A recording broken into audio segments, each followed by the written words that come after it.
Bienvenue dans l'émission La Grande Interview. Notre invité aujourd'hui est Monsieur Vital Kamerhe.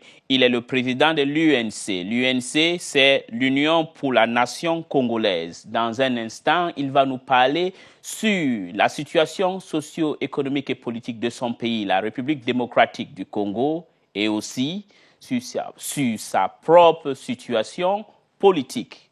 Dans un instant.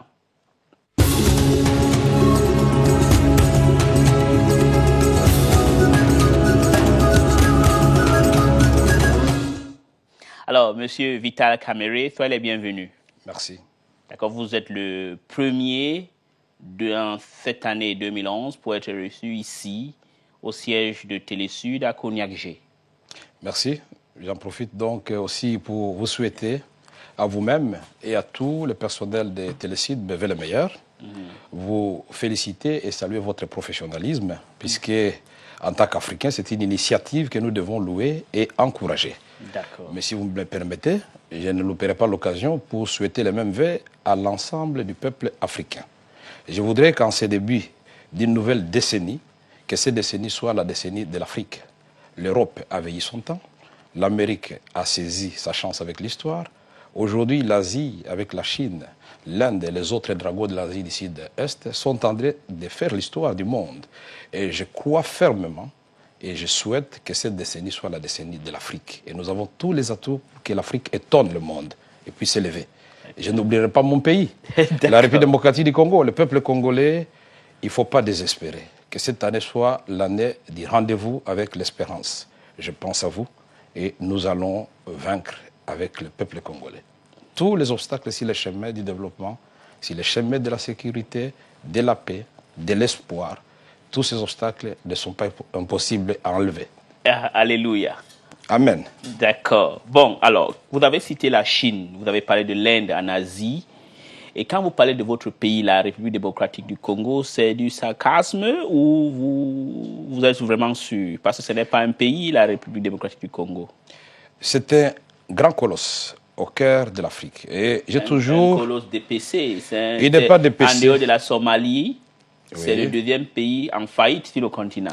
Non, je sais qu'il y a eu beaucoup de plans de balkanisation de notre pays qui ont tous été voués à l'échec à cause de la détermination du vaillant peuple congolais. Je voudrais dire tout simplement que l'image du Congo, c'est comme un éléphant couché. Les membres ne sont pas brisés. Et il y a des gens encore qui ont des ressources, que ce soit intellectuelles et physiques, pour relever le Congo.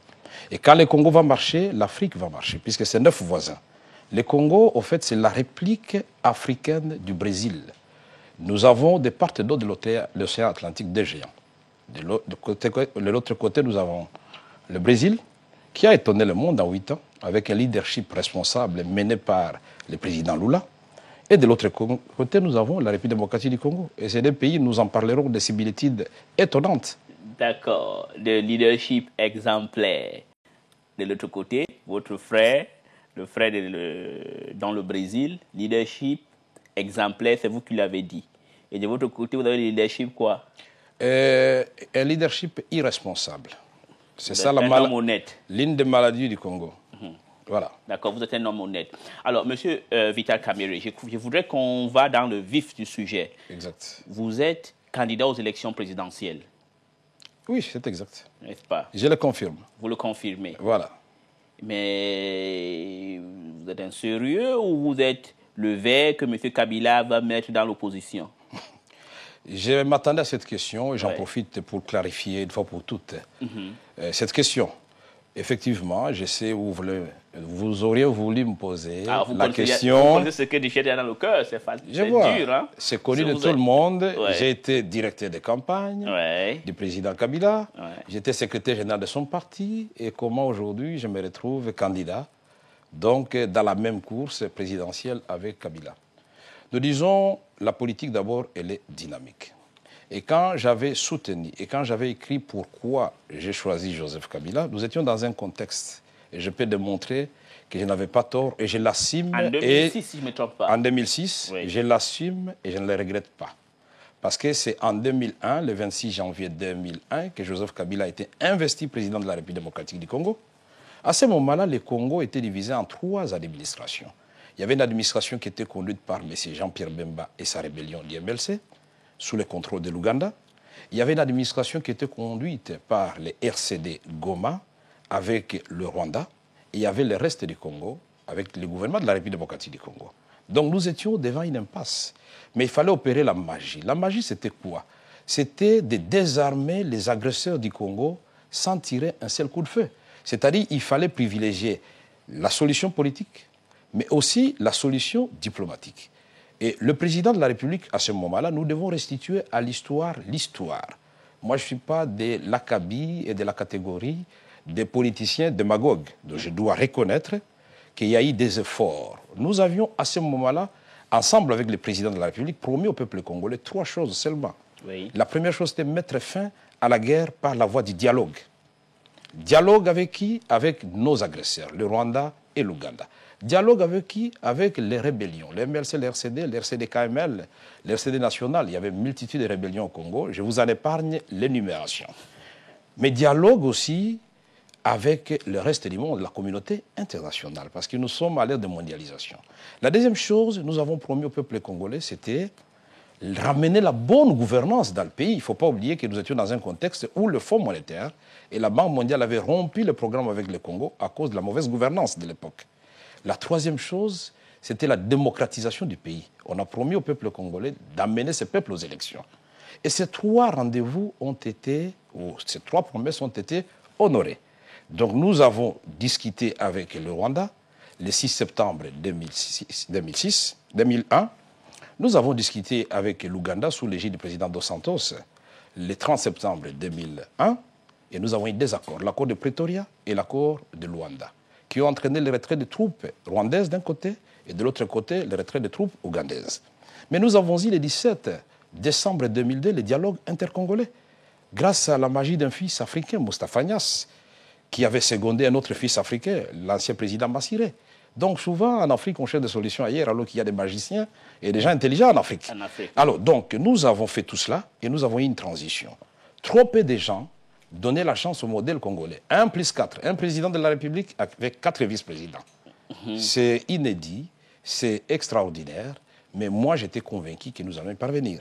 Et nous avons organisé les élections, c'est la 3e promesse. Oui. Et le président Kabila a gagné ces élections. Les problèmes ont commencé quand?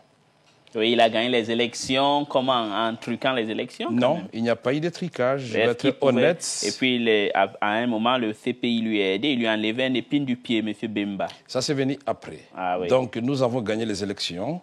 Je voulais donc répondre à votre question. Nous revenons à la question. Oui, oui. Donc, je reviens à la question puisque vous semblez oublier votre propre question. Oh, bah, je n'ai pas oublié, je reviendrai, monsieur. C'est pour dire que quand nous avons gagné les élections, je suis devenu président de l'Assemblée nationale. Exactement, en 2006. Kabila, président de la République. Oui. Gizenga, premier ministre. Oui. Et donc, Kengo, président du Sénat. Mais nous devrions travailler dans le cadre de la séparation des pouvoirs, mais dans une complémentarité, puisque tous nous devrions faire en sorte que les promesses que nous avions faites au peuple congolais soient honorées. Oui. Le peuple avait besoin de quoi? De la paix sur l'ensemble du territoire national, de la sécurité, la fin de la guerre, mais aussi les besoins existentiels, c'est-à-dire la nourriture, l'eau, l'électricité, l'habitat, l'éducation, la santé pour tous. Oui. Mais la direction que les navires commençaient à prendre, piloté par mon propre parti de l'époque, le PPRD, c'était une mauvaise direction. Et je ne cessais de le répéter du haut de la tribune de l'Assemblée nationale pour dire attention, monsieur le Premier ministre, attention, monsieur le ministre, vous êtes en train de vous éloigner de la réalisation du programme que vous avez défendu devant l'Assemblée nationale et que le peuple a approuvé devant ou à travers ses représentants. Oui.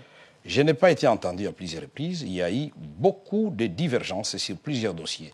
Je vous en épargne l'énumération. Ouais. Et toutes ces divergences ont amené, et la goutte qui a fait déborder les vases, c'est l'entrée des troupes rwandaises sur le territoire congolais. Je suis président de l'Assemblée nationale.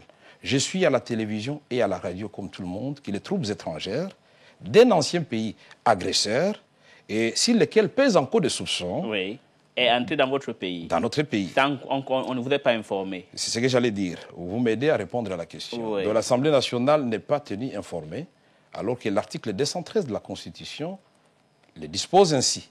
Oui. Donc pour faire entrer les troupes étrangères sur le territoire congolais, il faut en informer l'Assemblée nationale. Et donc, j'ai élevé le ton et j'ai protesté. Et le président de la République m'a demandé de démissionner. Nous étions le 18 janvier 2009. Ce sont les vacances parlementaires. Oui. J'ai dit non, je ne peux pas démissionner pendant les vacances parlementaires. Et surtout qu'aucune disposition de la Constitution ne donne au président de la République le pouvoir de demander au président de la Chambre de démissionner. Mais ceci dit, au terme de l'article 69, oui. Il est le garant du bon fonctionnement de toutes les institutions. Oui. Et voulant éviter une crise inutile au sommet de l'État, j'ai promis au chef de l'État qu'à la rentrée parlementaire, dans mon discours, je vais annoncer ma démission sans vote et sans débat. Et c'est ce que j'ai fait. Donc j'ai résisté pendant 58 jours. J'ai donc annoncé ma démission le 16 mars et elle a été formalisée le 25 mars 2009. Il y a eu des pressions, il y a eu des intimidations, mais j'ai dit l'intérêt supérieur de la nation, la légalité constitutionnelle passe devant et avant tout en ce qui me concerne. D'accord, mais M. Kamere, que dites-vous des gens qui pensent que c'est une stratégie entre vous et Kabila de la diversion? Vous avez attendu seulement quand les troupes rwandaises entrent au pays avant de vouloir démissionner. C'est parce que vous voulez scinder l'opposition. Vous voulez montrer qu'au sein de l'État, vous et votre ami, c'est votre ami si je ne me trompe pas, M. Kabila. Les présidents de la République n'ont pas d'amis. C'est un principe universel. Mais vous avez dit que c'est vous qui lui avez fait gagner les élections. Je ne l'ai pas dit. J'ai dit que j'étais à la tête de son parti, le PPRD. Vous êtes secrétaire général. J'ai fait sa campagne à travers tous les pays. Vous êtes la cheville ouvrière.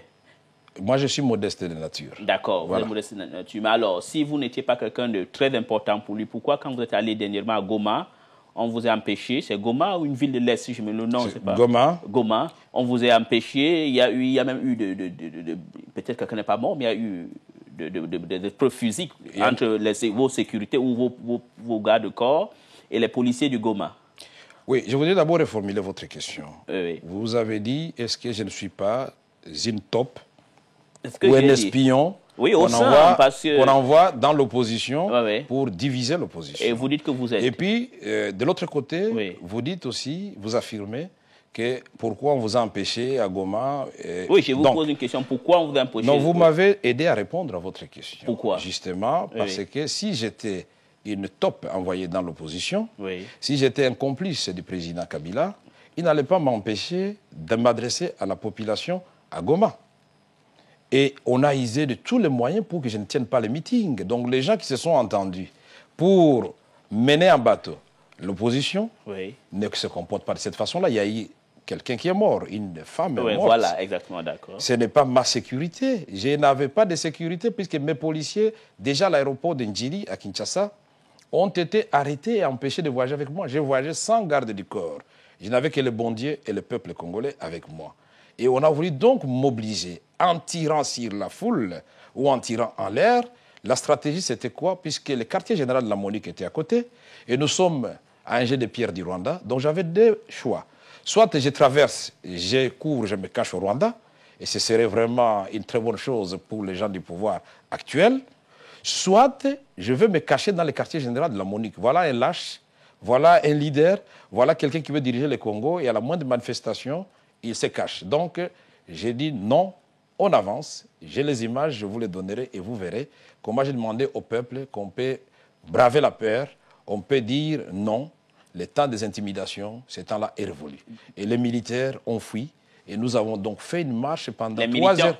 Ils ont fui, puisqu'ils n'avaient qu'un seul choix qui restait. C'est faire le carnage.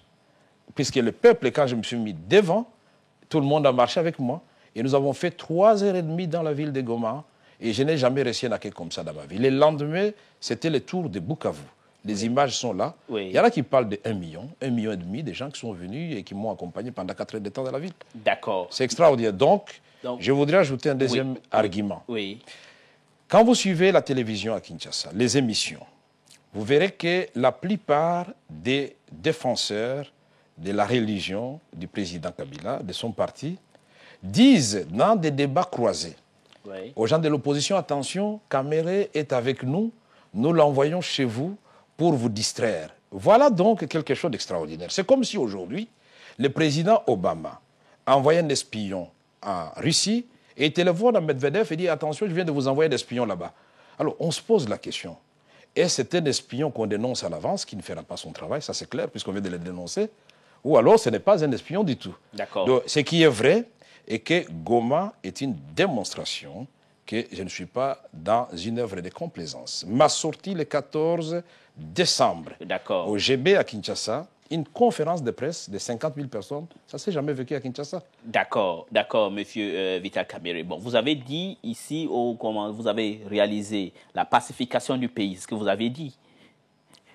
Quand vous étiez avec Kabila, c'est l'un de vous avez essayé la pacification du pays, vous avez essayé d'apporter la bonne gouvernance. Exact. Mais quand vous parlez de la pacification, ce n'est pas le pays tout entier. À l'Est toujours, il y a toujours des problèmes. Dans l'Est du pays, ce n'est pas la RDC. Exact. Vous savez que la guerre, c'était fait instantané. Ça vient en une fois. La date du début de la guerre est connue. Mais la date avec exactitude de la fin de la guerre n'est pas connue, puisque la paix, ça a toujours été un processus. Je vous dis que l'Afrique du Sud a mis 15 ans pour terminer l'intégration de tous les anciens combattants dans l'armée nationale. Et Dieu seul sait si aujourd'hui on peut dire que c'est à 100% ce que veulent les Sud-Africains. Donc nous étions dans un processus et il fallait qu'on le continue. Et ce processus de pacification du pays, justement, n'a pas été poursuivi.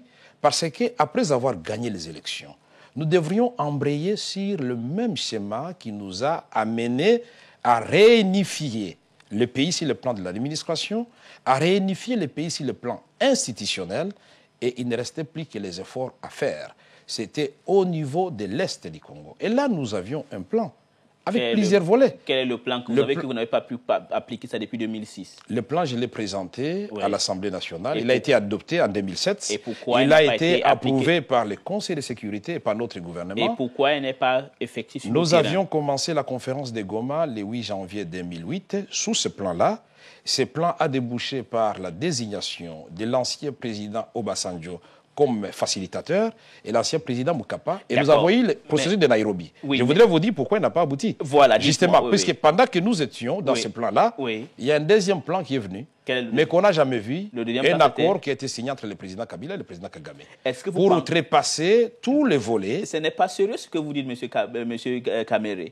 Si vous aviez un plan pour pacifier l'Est du Congo ou l'ensemble du pays, et l'Est du Congo, c'est toujours là où il y a l'instabilité dans votre pays, et ce plan approuvé à l'Assemblée nationale, elle n'a pas été appliquée. Pourquoi? Est-ce que c'est parce qu'il y a eu un autre plan entre Kabila et Kagame? Justement signé le 23 août 2008. 8 mois après. On va revenir sur votre plan là. Exact. On va revenir sur mon plan, mais je voudrais vous dire, le 23 août 2008, le président Kabila et Kagame, à travers les représentants. Mais ce qui est curieux du côté du Rwanda, c'est le chef d'état-major général de l'armée et le ministre de la Défense qui avait signé. Qu'est-ce qui est curieux dedans? Curieux, c'est de notre côté. De notre côté, c'est le ministre de l'Intérieur qui a signé à la place du ministre de la Défense, ce plan-là. C'est l'inspecteur général de la police qui a signé à la place du chef d'état-major général de l'armée. Donc ça veut dire que de votre côté, vous n'étiez pas sérieux, du côté du Rwanda, ils étaient sérieux. C'est ce que vous voulez dire? Ça, moi, je n'entre pas dans ce qui se passe du côté du Rwanda, mais les personnes attitrées ont engagé l'État dans les domaines de la défense et de la sécurité. Selon vous, pourquoi, de votre côté, il n'y a pas eu ce sérieux qui a mis le Rwanda? Et je crois qu'il y avait d'agenda caché. Je crois, et je suis convaincu de cela. Parce que je ne peux pas comprendre qu'au moment où nous sommes en discussion avec la rébellion de Laurent Nkunda, nous avons approuvé les recommandations et les résolutions après la conférence de Goma, et ne reste plus qu'à les appliquer. On va chercher un raccourci où le peuple congolais apprend à travers la radio et la télévision que les troupes d'un pays qui venait d'agresser le Congo, qui a occupé le Congo pendant plus de 5 ans, reviennent au Congo pour pacifier le Congo. Donc ça veut dire que votre président, M. Kabila, est toujours sous la coupe de Kagame et du Rwanda alors? C'est vous qui le dites. Non, non, ce n'est pas moi qui le dis. Moi, j'ai dit si tout vous faites simplement... l'interprétation que vous donnez là, ça veut dire que M. Kabila ne peut pas gérer des choses. Il prend les instructions de Kigali. Nous sommes dans une interview. Oui, c'est une question que je vous pose. Et comme vous êtes démocrate comme moi, je respecte vos déductions. Oui, mais moi, tout simplement, ce que je vous dis... Bon, mais en tant que le futur président du Congo... merci, que Dieu vous entende. Voilà, vous êtes, quand vous partez aux élections, comme Gbagbo a dit, on ne va pas aux élections pour perdre. Vous allez pour gagner.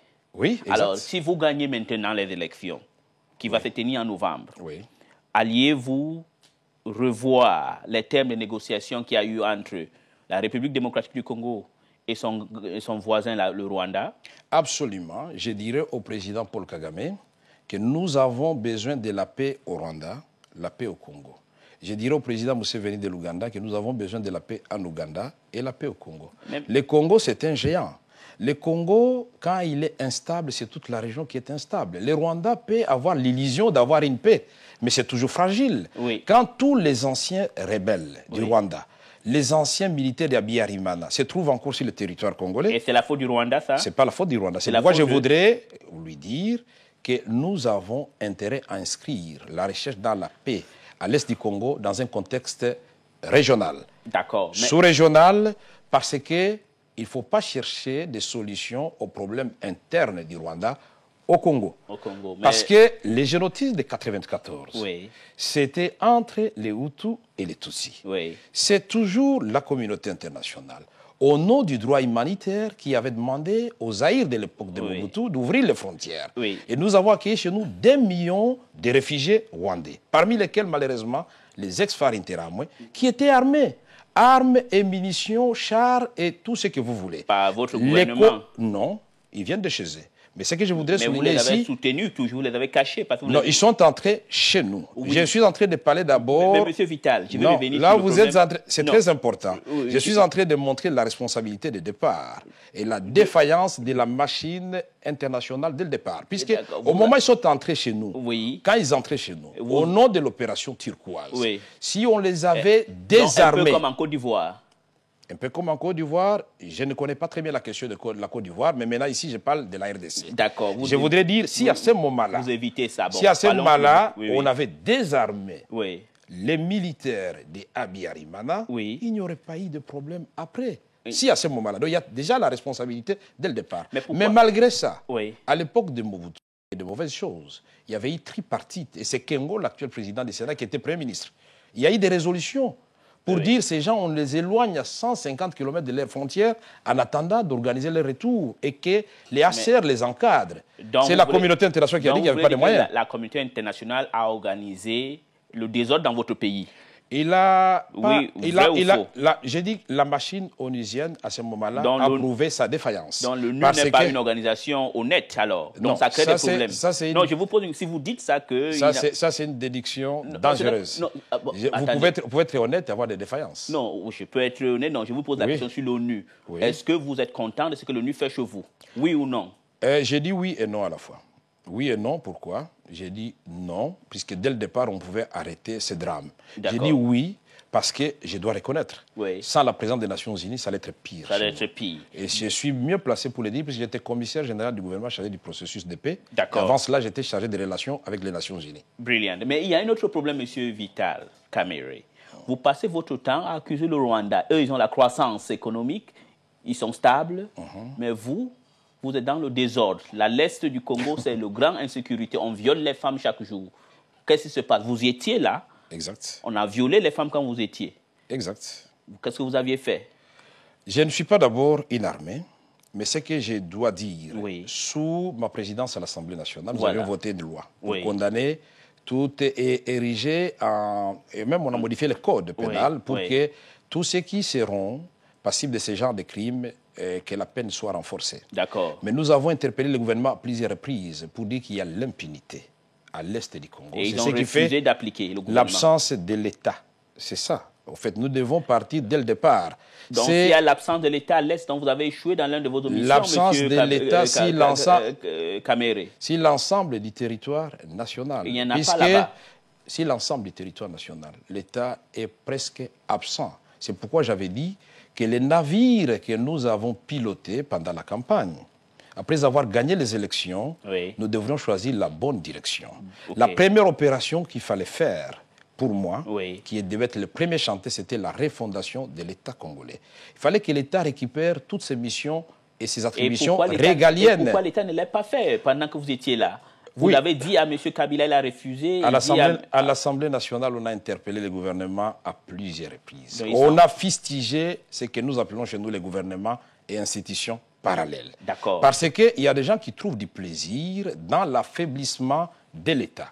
Et donc l'État est géré dans le marché qu'on peut appeler marché parallèle. Parallèle, oui. Et voilà, donc en informel. Oui. Et comme ça se gère en informel, les vrais gestionnaires de l'État ne sont pas responsables devant l'Assemblée nationale. Le Premier ministre, il est figurant. Oui. Et donc ça pose un problème. Et ça, je l'ai dénoncé. Et je ne pouvais pas dire, bon, j'organise un coup d'État pour mettre à la place du président de la République. Je suis un démocrate. Vous avez la capacité d'organiser un coup d'État, alors? Non, je ne peux pas organiser un coup d'État. Je suis contre le coup d'État. Vous êtes contre le coup d'État? Je suis un démocrate. Vous êtes un démocrate. Alors, en RDC, il y aura des élections en novembre. Et j'ai même dans une interview que vous avez faite dans Jeune Afrique, quelle est encore votre position? Je veux voir si vous avez les mêmes positions dans Jeune Afrique. C'est un journal que je respecte. En Afrique francophone, ça fait 40 ans. C'est rare de voir des francophones tenir quelque chose qui marche. Exact. Bon, écoute, qu'est-ce que vous pensez? Les élections, ils veulent le mettre à un tour. Parce que selon l'argument de l'État, ça va coûter 700 000 $ si mes calculs sont corrects. 700 millions si c'est 2 tours. Et mais si c'est un tour, ça serait environ 300 millions. En tant que président d'un parti politique comme l'UNC, une partie de l'opposition principale, quelle est votre position? D'abord, je dis ça frise l'immoralité. Et puis ensuite, c'est un argument fallacieux. Parce que, s'il y avait un problème de budget qui s'est posé, et tout le monde sait à travers le monde entier, le budget, c'est une loi. Et c'est au moment où le Premier ministre est venu déposer son budget à l'Assemblée nationale qu'il allait dire, écoutez, vous êtes représentant du peuple, nous avons un problème avec l'organisation d'un grand rendez-vous l'année prochaine. Nous n'avons pas de moyens. Mais quand il a déposé son budget, il a rassuré tout le monde qu'il y a les moyens pour les élections. 2, on ne peut pas changer les règles du jeu au cours de la compétition. Les opérations électorales ont déjà commencé avec les fichiers. On a commencé déjà à identifier les gens, ils prennent leurs cartes. On ne peut pas dire, bon, nous changeons le système. Et nous avons entendu la chanson de la famille présidentielle à l'issue de l'ère université du cinquantenaire à Kisangani. Ils avaient dit, et ils ont toujours répété, jusqu'à peu, que le président allait gagner au premier tour. Donc ce qu'eux-mêmes avaient intériorisé, l'idée du deuxième tour. Mais la chose a changé quand? C'est quand l'Union pour la nation congolaise a fait sa sortie le 14 décembre. La musique a changé. Puisque avant... je suis modeste. Avant, il disait que Kamere est en train de blaguer. Il n'y a personne qui va le suivre. Et quand nous avons donné notre vision pour le Congo, notre rêve pour le Congo, oui, notre rêve pour l'Afrique et pour le monde, notre projet de société, et que les gens ont adhéré. Le nombre d'adhérents, je vous en épargne le nombre. Ils ont senti du sérieux avec la sortie à l'Est. Et je crois que le retour de M. Etienne Tshisekedi, nos retrouvailles avec les amis du MLC et toutes les autres...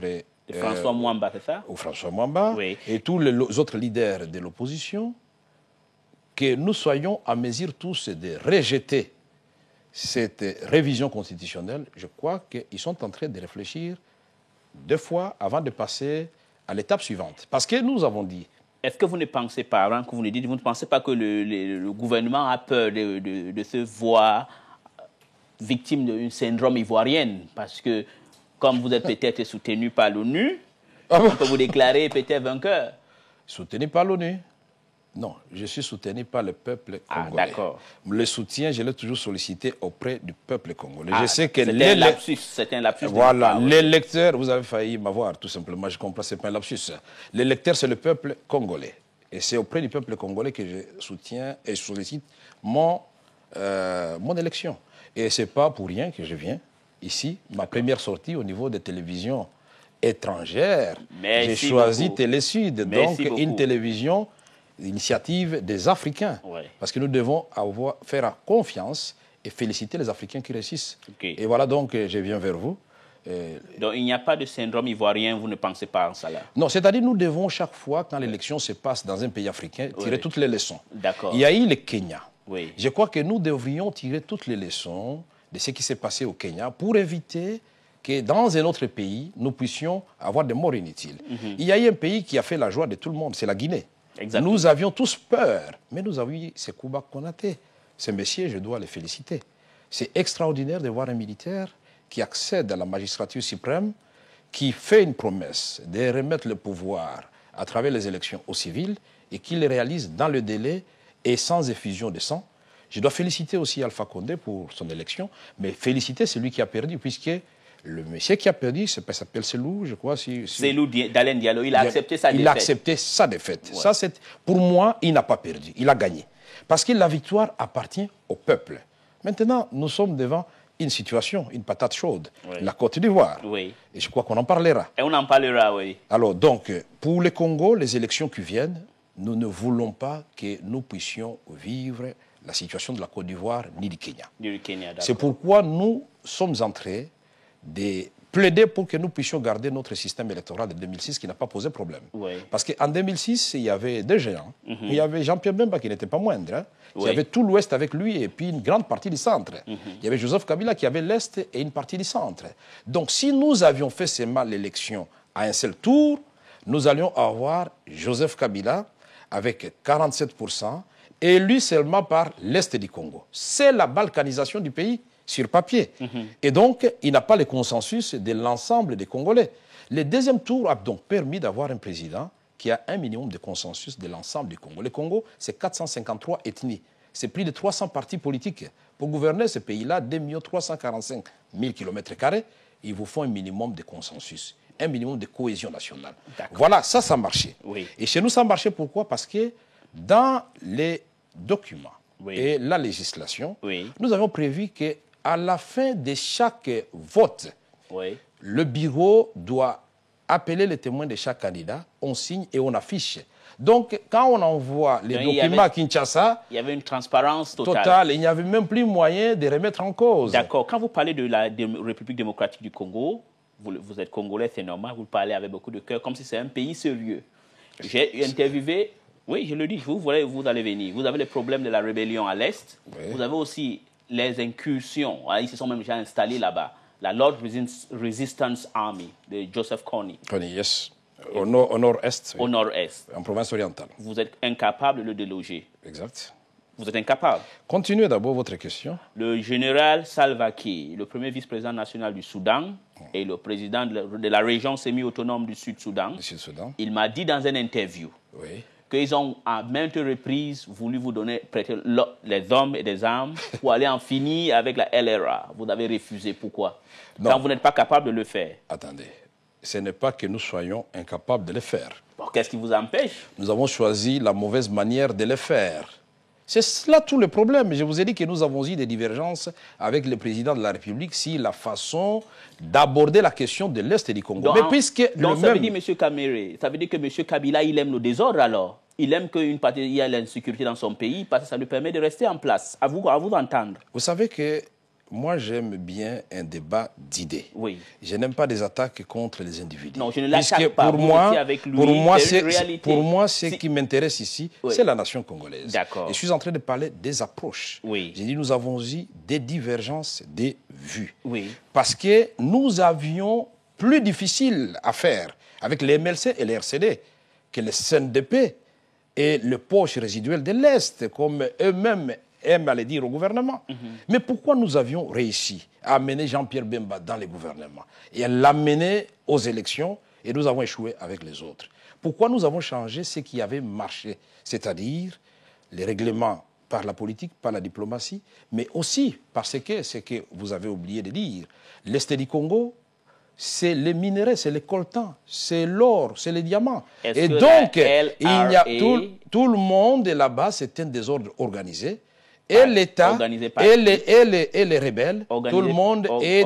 Organisé par qui, M. Kamere? Il y a un laisser-aller, il y a l'impunité. C'est l'État. L'État congolais, je dis bien.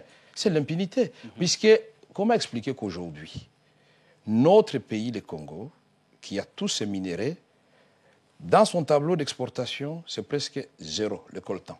Mais le Rwanda qui n'en a pas est devenu grand exportateur du coltan. L'Ouganda est devenu grand exportateur du coltan. Ça signifie... Parce que vous ne contrôlez rien. Voilà, l'État est absent. Et comme il y a certains représentants de l'État qui eux-mêmes trouvent leur compte dans ce désordre, ils laissent le désordre perdurer. Et donc nous disons, nous devons mettre l'intérêt du peuple congolais avant nos propres intérêts. Si tout le monde fait ça, on va mettre fin à cela. Mais vous avez dit quelque chose de très important. Oui. Vous avez dit que je passe mon temps à accuser les Rwandais. Non, moi je n'accuse pas. Vous n'êtes pas le seul. Je n'accuse... Il a accusé le Rwanda. Monsieur Kassamba, c'est sûr, il est de l'autre côté maintenant. Il était avec vous avant, mais maintenant vous avez changé de camp. Il est de l'autre bord. Il est avec Kabila. Il dit toujours la faute au Rwanda. Et aujourd'hui, le Rwanda est caracole en termes économiques, mais vous stagnez. Non, moi j'ai dit ceci, nous ne pouvons pas nous prévaloir nos propres turpitudes.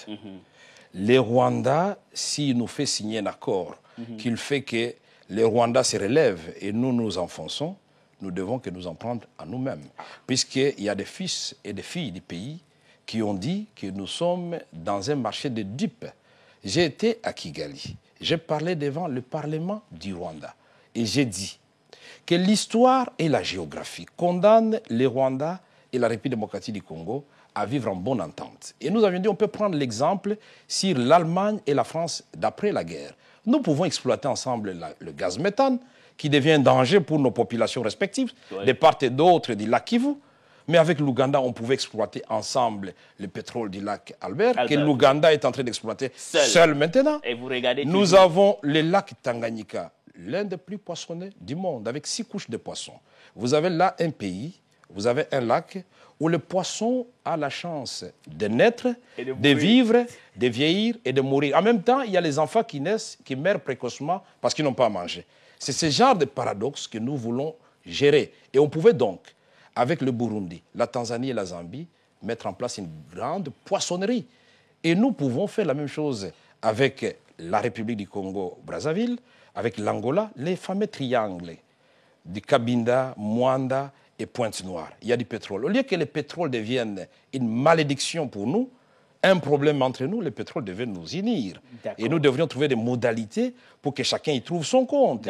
Avec la République centrafricaine, nous avons la rivière Ubangi. Ubangi qui passe. Monsieur Kamere, je vous demande, voilà. Vous parlez très bien, c'est bien, mais je vais vous poser une question. Ici, moi, j'aime que les gens disent la vérité. Rien que la vérité. Rien que la vérité. Vous avez dit qu'au sein du gouvernement, on dit que c'est un marché de dupes. Ils ont reconnu. Vous-même, vous avez reconnu. Est-ce que au sein de ce gouvernement-là actuellement, vous connaissez une autre personne qui ne partage pas les mêmes idées avec Kabila aujourd'hui? Non, je ne peux pas l'exposer ici, puisque là-bas, la tolérance est zéro quand il s'agit de châtier les gens qui disent la vérité. Comme ils tuent même les gens des droits de l'homme. Voilà. Vous êtes au courant, ils tuent les gens des droits de l'homme. Ils tuent les journalistes aussi là-bas. Le pauvre Armand Tungulu, jusqu'aujourd'hui, son corps n'a pas été rendu à sa famille. Pour avoir jeté une pierre au cortège présidentiel, c'est que nous condamnons, puisque nous ne pouvons pas non plus encourager les citoyens. On l'a tué alors qu'on pouvait éviter cela. Puisqu'on a vu Berlusconi. On lui avait fendu le visage. On n'a pas tué le Messie. Le pape Jean-Paul II, on avait tiré sur lui. Le Messie a quitté la prison. On a vu George Bush avec notre fameux journaliste irakien qui avait jeté le basket. On n'a pas tué les gars. Donc, nous disons, c'est grave et même gravissime. Et donc, je ne peux pas ici exposer quelqu'un de la famille présidentielle qui est surtout dans le gouvernement. Mais beaucoup sont là. Ils me regardent, ils m'entendent, ils savent qu'ils sont d'accord avec moi. Et même parmi les députés, dès la majorité présidentielle, ils savent que M. Kamere est déformé par l'exercice de la vérité. Voilà. Donc c'est vos agents qui sont dedans quand même. Vous avez tapis vos tops à l'intérieur du gouvernement. Alors. Non, le temps arrivera, ils vont s'élever. Ce sont des compatriotes. Ce sont des compatriotes. Le moment venu, ils vont effectivement dire à haute voix ce qu'ils pensent tout bas maintenant. D'accord. Quels sont vos rapports avec M. François Mwamba, si je ne prononce pas? Excellent rapport. Excellent rapport. Avec François Mwamba, avec son chef Jean-Pierre Bemba. D'accord. J'ai été d'abord, puis vous montrer que ce n'est pas seulement question d'opportunité. Je peux commencer par M. Etienne Tshisekedi. J'avais été le voir quand j'étais ministre de l'Information au gouvernement de transition, secrétaire général du PPRD. Je suis allé le voir à Limité. Jean-Pierre Bemba, je suis allé le voir non seulement là où il s'était réfugié à l'ambassade de la République sud-africaine, je suis allé le voir au Portugal, je suis allé le voir à La Haye. Mais à La Haye, nous avons parlé de notre avenir commun et de nos deux partis. Mon parti était en gestation, je ne l'avais pas encore annoncé, mais à lui, je lui ai dit la vérité, que j'allais créer mon parti. Et à Kinshasa, dernièrement, nous avons accordé nos violons avec M. François Mwamba, le secrétaire général de son parti, qui a lu, au nom de l'ensemble de toute l'opposition, notre communiqué conjoint. Pour la première fois, l'opposition a parlé d'une seule voix et on a rendu public un même communiqué signé par M. Etienne Tshisekedi, par François Mwamba, par le secrétaire général de mon parti, en mon nom, le Kiakwama, qui a été représenté tous les autres. Donc, ça signifie qu'il y a quelque chose qui commence à bouger. D'accord. Il parle maintenant, c'est peace and love. Vous vous aimez tous. Est-ce que maintenant, vous allez vous allier, avoir un seul candidat aux élections présidentielles? Si oui, qui serait le chef, qui va porter le flambeau? Moi, je voudrais être prudent et proposer une démarche à 2 étapes. Ah. Puisque quand vous proposez une solution, il faut être sûr du résultat. Voici ce que moi, je propose dans un premier temps. Je propose dans un premier temps que nous puissions avoir un programme préélectoral commun. Ce programme préélectoral commun, nous ne parlons pas encore d'ambition. Oui. Nous parlons de comment baliser les chemins pour avoir les bonnes élections. Oui. Est-ce que nous sommes tous d'accord pour nous battre pour qu'il n'y ait pas de révision constitutionnelle? D'accord. Oui. Est-ce que nous sommes tous d'accord pour qu'il y ait une cour constitutionnelle crédible? D'accord. Oui. Est-ce que nous sommes tous d'accord pour préserver le mode de scrutin à 2 tours? D'accord. Est-ce que nous sommes tous d'accord pour la sécurisation des élections? D'accord. Est-ce que nous sommes... Oui, J'ai oui. énuméré 10 points comme ça. D'accord, Alors, oui. comme nous sommes d'accord Oui, avec oui. ça, Oui. nous pouvons signer un protocole, on crée une plateforme Pour de ça. l'opposition pour baliser les chemins des élections. Et qui serait le chef? Et voilà, nous disons, Oui.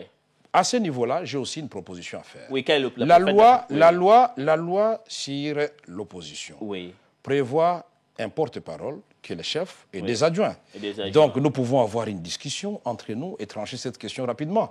Je crois que quand je vais rentrer à Kinshasa, C'est ce que vous allez faire. je vais tenter à faire une proposition avec des critères objectifs. Mais vous savez que souvent dans les alliances comme ça, on a vu en Côte d'Ivoire, Alassane et Gbagbo, ça est tombé. Après, Alassane et Bédié, et puis on croit qu'il y a un peu de problème. Peut-être qu'il peut y avoir trahison quand vous allez faire ça, n'est-ce pas? Vous soupçonnez ou vous pensez pourquoi vous êtes prudent? Oui, non, j'ai dit ceci. Vous êtes prudent parce qu'il peut y avoir trahison. Non, pas seulement trahison. Oui. Chacun peut rester sur sa position. Puisque la démocratie aussi, c'est demander à tout le monde de s'exprimer et d'exprimer ses ambitions. Mais nous pouvons en même temps demander aux gens de tempérer les ardeurs. Monsieur Kamere, si vous allez 3 poids lourds, Tshisekedi, François Mwamba et vous dispersez les forces. Kabila va vous battre.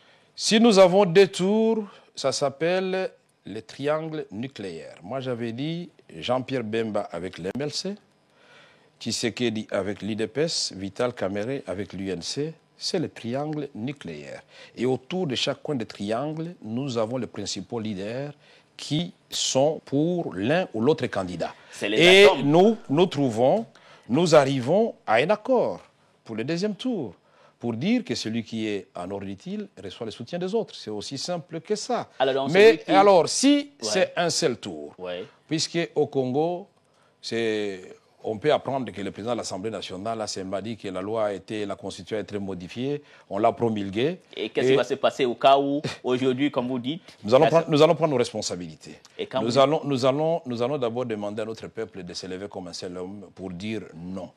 Et nous disons, dans l'hypothèse d'un seul... Et quand vous demandez que levez-vous un seul homme et dit non, ça ne sert à rien? C'est constitutionnel. Et si vous dites non, ça fait quoi? Le peuple, au terme de la Constitution, est autorisé à manifester, y compris dans la rue, pour dire non à un ordre manifestement illégal ou à une direction dangereuse que prend le pays. D'accord. Et là-bas, tous les candidats, qui vous soupçonnez qui a le soutien de la communauté internationale? Parmi les candidats de l'opposition et comme de l'État.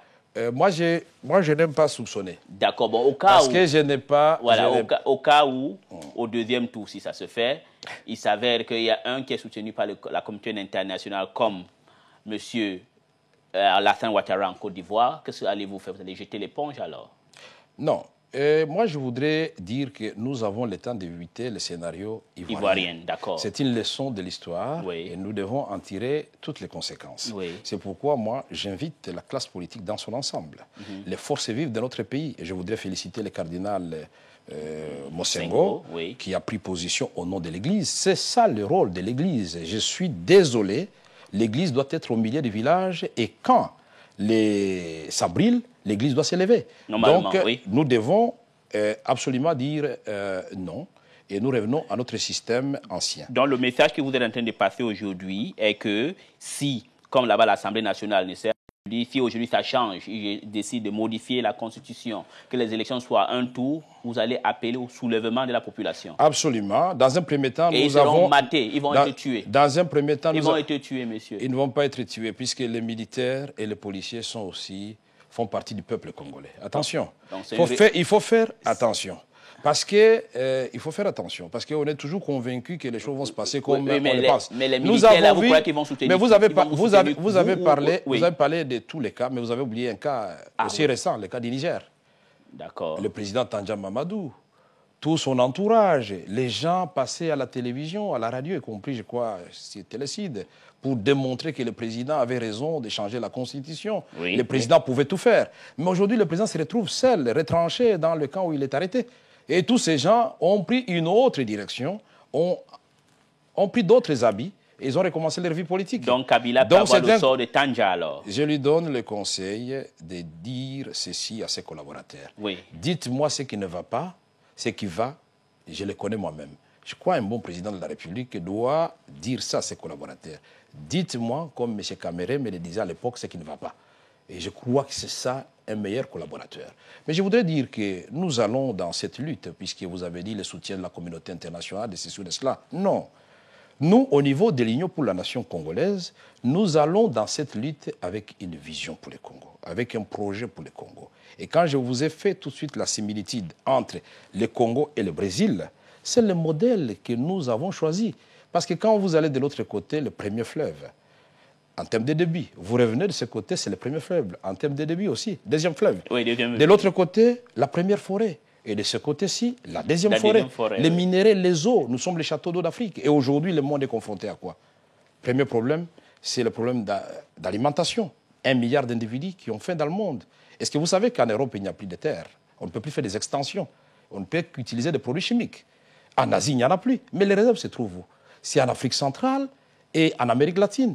Et pour l'Afrique centrale, nous avons 120 millions d'hectares. Donc le Congo, à lui seul, c'est l'équivalent de l'espace cultivable de la Chine. Et les études démontrent que le Congo, bien exploité, nous pouvons produire pour 2 milliards d'individus. Nous sommes 70 millions et nous importons 85% de nourriture pour notre population. Quel paradoxe! Le réchauffement climatique, nous pouvons jouer un rôle avec notre forêt, 280 millions d'hectares après le Brésil. Le Brésil en a tiré profit, nous, non du tout. Les eaux, nous avons 53% de toutes les eaux d'Afrique. Et qu'est-ce que nous en faisons? Rien. Donc, nous avons les barrages hydroélectriques, l'énergie propre et non polluante. Oui. Nous avons les minerais. Mais tout cela ne peut marcher que dans un état de droit, le rétablissement de l'état de droit. Et avec un leadership responsable. Et c'est l'UNC qui va... L'UNC vous propose un modèle de la locomotive avec les trains. La locomotive, c'est là où il y a tous les leaders, pas un homme seul, c'est Kamere avec tous ceux qui peuvent l'aider à aller de l'avant. Y compris la femme qui va avoir la place prépondérante. Parce qu'en Afrique, nous avons cette sale habitude de croire que la femme n'est pas méritante. Moi, les femmes méritantes, je les ai connues, même quand j'étais au PPRD, mon ancien parti. Mon adjointe, Mme Lukiana, c'était une femme compétente. Et dans votre parti, aujourd'hui, l'UNC, les femmes occupent quelle place là? Les femmes, d'ailleurs, notre premier communiqué qui a été fait pour protester contre la révision constitutionnelle a été fait par 2 femmes. Mme Babando, ancienne ministre des Transports de Kabila, et Mme Tayeye, professeure de l'université. C'est 2 femmes qui étaient à l'avant-plan. Donc, je ne suis pas en train de prêcher dans le désert. Nous devons faire en sorte que la locomotive soit attachée aux 3 wagons. Le premier wagon, ça sera le wagon des riches. Les riches seront toujours là, on ne va pas les brûler.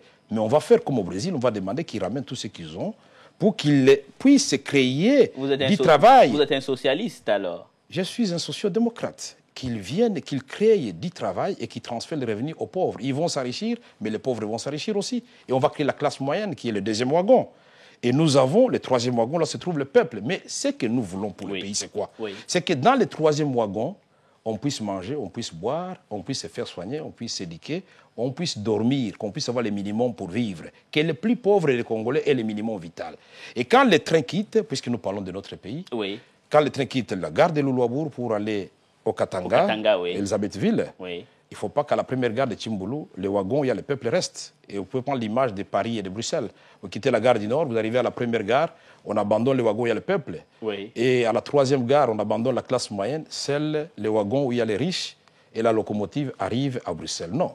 Nous voulons que même si les conforts dans les 3 wagons sont différents, les uns boivent du champagne, d'autres peut-être du vin, mais dans la 3e classe, qu'on ait de l'eau pure pour la population et la nourriture saine et la santé saine, l'éducation, l'habitat, et que l'on quitte au même moment et qu'on arrive au même moment que la locomotive. Donc, plus question de développement à 4 vitesses.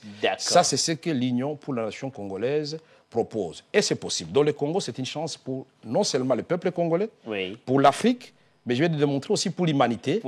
Mais nous manquons seulement un Lula pour le Congo pour que nous puissions étonner le monde après 8 ans, comme est-ce le que Brésil vous a êtes fait. le Lula, le potentiel Lula du Congo? J'ai pris le bon Dieu pour qu'il me donne son intelligence, sa sagesse, sa modestie, son humilité. Puisque sa générosité, puisque ce sont les qualités d'un leader. C'est-à-dire se rabaisser, être l'ouvrier du peuple et sacrifier sa vie pour les autres. Voilà ce monsieur qui quitte ses fonctions avec l'intention de vote de 85%. Et il dit non, je ne bouge pas la Constitution, je pars quand même. Mais je ne peux pas terminer sans dire toute ma compassion et toute la lutte que nous allons mener contre la violence faite à la femme à l'est du Congo. Le viol, la violence, c'est quelque chose d'inhumain. C'est le minimum vital caméré, ça. Voilà. Le minimum vital caméré, comme vous dites, et ma constance dans la lutte. Donc je n'ai pas changé, j'ai gardé ma voix. C'est mon ancien parti qui s'est détourné de la voie que nous avions convenue ensemble. Moi, je reste au sein du peuple congolais et je me rabaisse au niveau de ce peuple pour refuser avec ce peuple les mauvaises conditions de vie que lui infligent les gouvernements actuels. Donc, pour moi, c'est un combat contre le système, contre le mauvais leadership et non pas contre les individus. C'est pour la nation congolaise. D'accord. Monsieur Vital Kamerhe, je rappelle aussi aux téléspectateurs que vous êtes le président de l'UNC, l'Union pour la nation congolaise. C'était un honneur. Moi, je vous suivais souvent parler dans les médias, comme dans Jeune Afrique cette semaine. Et c'est un honneur pour moi et aussi pour les Congolais et les Africains, les gens du monde, pour vous recevoir aujourd'hui. C'était un honneur une fois de plus. Merci d'avoir accepté mon invitation. Mais si vous me permettez, le dernier mot. Oui, tout dernier mot. J'ai failli oublier ça. C'est très important pour moi de dire que nous avons un problème en Côte d'Ivoire. Et je voudrais que la solution qui sera trouvée, que pour le moment, et pour le cas présent, les leaders africains puissent montrer leur maturité. Et de deux, ils doivent savoir qu'il y avait des initiatives qui avaient été faites avant. Il ne faut pas que tout cela tombe à l'eau. Il y avait le président de Burkina Faso qui avait déjà été accepté comme médiateur. Les Ivoiriens s'étaient rencontrés, nous tous nous avons vu, sous Blaise Compaoré. Ils ont fait le premier tour avec un débat qui a... Le deuxième débat... surpris tout le monde. Tout le monde. Au Congo, je ne peux pas vous dire, nous tous, on n'a pas dormi, on a suivi ce débat-là. Mais donc, c'est comme les navires. Il est en train d'approcher les quais d'accostage. Et c'est à ce moment-ci que les capitaines qui se trouvent être les leaders africains doivent faire attention pour chercher une solution qui va, un, privilégier l'intérêt supérieur du peuple ivoirien, deux, une solution qui ne va pas remettre en cause les acquis démocratiques pour ce pays-là. Et que, trois, l'Afrique, après 50 ans d'indépendance, démontre au monde entier que nous sommes capables, nous-mêmes Africains, de nous gérer, mais avec l'appui, bien sûr, de la communauté internationale. Merci une fois de plus, M. Vital Kamerhe. C'était la grande interview avec Ellie Smith. Et si vous voulez réagir à cet entretien, écrivez-nous à rédaction@telesud.com.